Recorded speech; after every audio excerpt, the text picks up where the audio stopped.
Important question, সেটা হচ্ছে local anaesthetic সলিউশনের কী কী complication হতে পারে।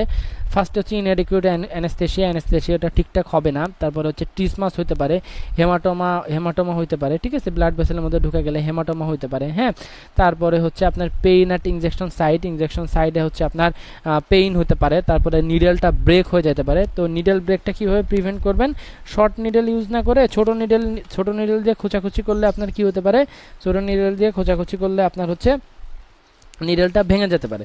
সো সেক্ষেত্রে আপনি কি করবেন, সেক্ষেত্রে আপনি হচ্ছে একটা লং নিডেল ইউজ করতে পারেন, রাইট, সেক্ষেত্রে একটা বড় নিডেল ইউজ করতে পারেন। তারপরে প্রোলং অ্যানেস্থেশিয়া, হ্যাঁ, আর অনেকক্ষণের জন্য আপনার অ্যানেস্থেশিয়া হয়ে যেতে পারে, ঠিক আছে।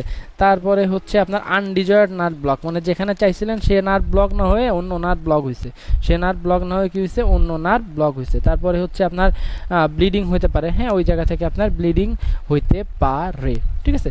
সো এই কমপ্লিকেশানগুলো আপনার